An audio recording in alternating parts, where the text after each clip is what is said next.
In today's video, we've got an announcement of a major PlayStation 4 JRPG coming from the guys over at Square Enix and their brand new studio. We've got early sales numbers on Marvel's Spider-Man by Insomniac Games, and it looks to be one of the fastest, if not the fastest selling game of the year. THQ Nordic had recently acquired the rights for Kingdoms of Amalur, but there's actually a little bit of a hurdle before they can remaster the game, which so many of us want. Batman Arkham development studio Rocksteady has been quiet for quite a while, but they are hiring for a, quote, highly anticipated AAA game. We've got the official release date for the Tales of Vesperia Remaster, a JRPG I'm very excited for to see come back on the PlayStation 4. Unfortunately, we won't be seeing it this year, but we will be getting our hands on it very early next year. And on top of that, we've got two trailers for some games we've been looking forward to, God Eater 3 as well as Left Alive, and we've gotten some release windows for those games as well, so I'll be going over that at the end of this video. First, let's take a look at a major new JRPG that's been announced for the PlayStation 4, and it's coming from Square Enix and their new studio, Studio Estolia. Studio Estolia is being led by Hideo Baba of Tales of Fame, and they are putting out a new JRPG known as Project Prelude Rune.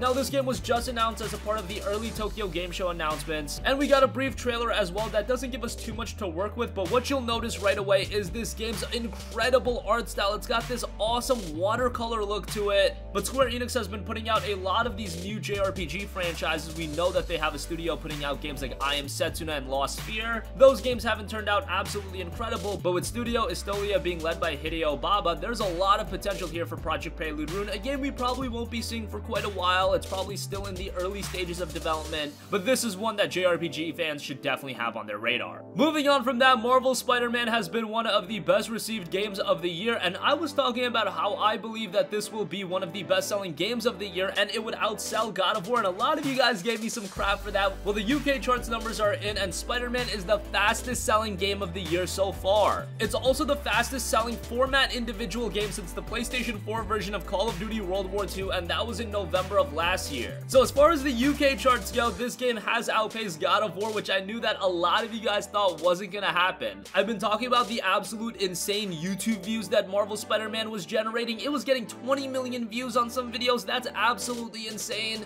And as far as the UK charts go, it's actually doubled the numbers of God of War as of this moment. Now, these are only UK numbers. We still have to wait for digital numbers. However, for all of you guys that thought Spider-Man had no chance of beating God of War commercially, sure, it didn't beat the game critically. God of War does hold the higher Metacritic score, but commercially speaking, like, Spider-Man is quite ahead of God of War, and it will end up being the biggest PlayStation 4 exclusive probably this generation so far. And I kind of expected that. Spider-Man is just a gigantic mainstream IP, and while God of War is a big gaming franchise, it just doesn't hold the mainstream appeal as a Spider-Man, and that's why this game is selling incredibly well. And I only expect the sales numbers of this game to skyrocket as we head into the holiday season, so I foresee this game continuing to do very, very well for the coming months. But it's great to see. The game itself is fantastic, and they definitely deserve that success. Next up, we recently talked about how THQ Nordic had acquired the rights to Kingdoms of Amalur: Reckoning, and one of the main things we would love to see is a remaster for this game. This was a title that was released last generation, and while it sold okay, because of the gigantic budget the game had, it didn't sell well enough for development studio 38 Studios to stay intact. They actually shut down after the release of this game. And of course, with THQ Nordic acquiring the rights, you might be asking for a remaster. Well, EA actually has the publishing rights to Reckoning, so something between EA and THQ Nordic would have to work out. This was said on Eurogamer, and THQ Nordic added, quote, "At this stage, we only acquired the intellectual property. Given our track record, we know what the burning questions, remaster, remake, port to current gen systems are, but we decided not to answer those specifically, as we tend to put our heads together first and then do our homework and only start to talk about anything once we feel confident and very familiar with the franchise." I don't think this is going to be too big of an issue. I think EA and THQ Nordic are going to be able to work something out. There's a reason why THQ Nordic picked up the IP. They had to pay to get this IP, and I'm sure at some point down the line we will be seeing a remaster of this game, and I know that so many of you are excited for that. I played Kingdoms of Amalur right around the time it was released, and I thoroughly enjoyed the game. Sure, the story wasn't all too great, but I thought it was made up in spades by the awesome gameplay, fast-paced combat, the pretty good open world, and I think if it was remastered onto the current gen platforms, it would sell very, very well.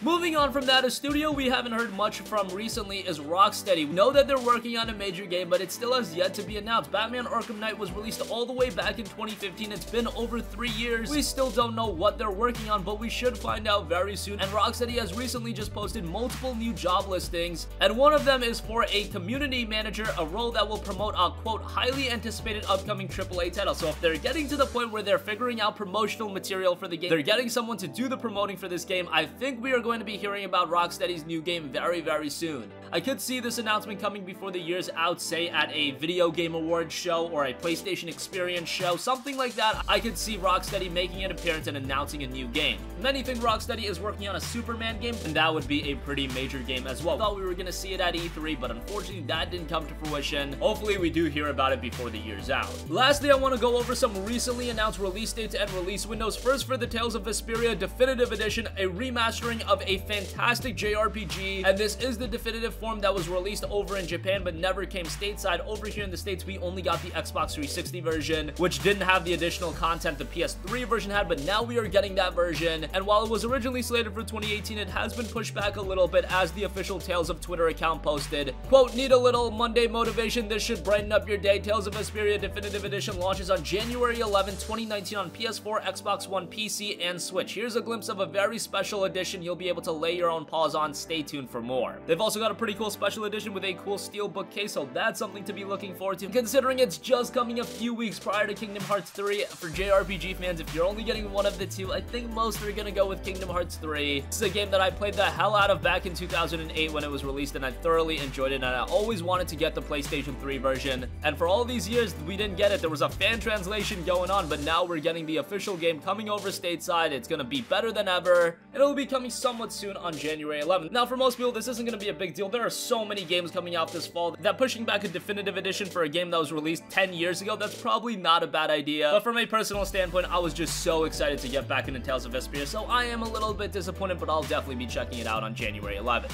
Next up, we also got a brand new trailer for God Eater 3. That looks quite good. It'll be coming to the PlayStation 4 early 2019. It looks to have some pretty slick gameplay. Now, it does seem like God Eater 3 and Code Vein will be releasing around the same time, so that is kind of interesting. Another game many gamers were looking forward to is Left Alive. This was a game that for some reason was scheduled for a 2018 release. I kind of knew in the back of my mind it was not going to be coming in 2018. We got a brand new trailer for that, and that game is looking dope. Yes, it definitely has that Metal Gear vibe going on for it, and it'll be coming sometime in 2019, so there's that to look forward to as well.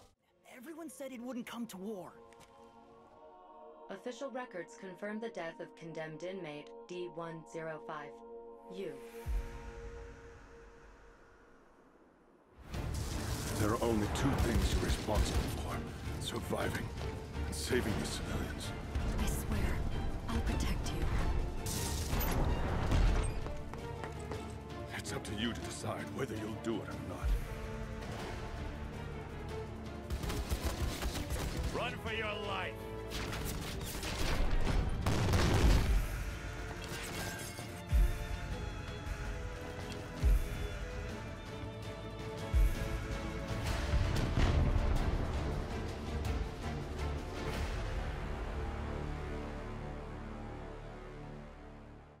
That's gonna conclude this video. A lot of news. A new major PlayStation 4 JRPG is coming from Square Enix and Studio Estolia with Project Prelude Rune. Spider-Man is the fastest selling game of the year so far. I do think it's gonna be overtaken by Red Dead Redemption 2, but still 9 months into the year, that is a very successful feat.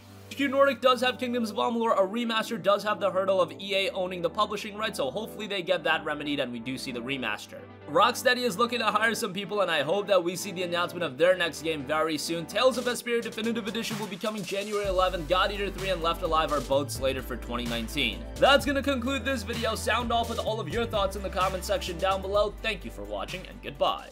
This video is sponsored by the fine folk over at SCD Keys. On this channel, we're always talking about saving money and getting great deals, and that's what you can do by picking up a $50 PlayStation Store card from SCD Keys. If you head over to their website, link is down below, and search for a $50 PlayStation Store card, you'll find it. Go ahead and add it to your card, and use our specialized promo code GC3 to save 3% on your order. That'll bring the cost of the card down to $46.64. You can check out and choose your method of payment. Your key will show up on your account, and boom, just like that, you got a $50 PSN card a little bit cheaper. Not only do they have great deals on PlayStation Store credit, they also have Windows 10 and other software heavily discounted, and you can get great deals on those as well. Again, check out the link to SCD Keys in the description box below.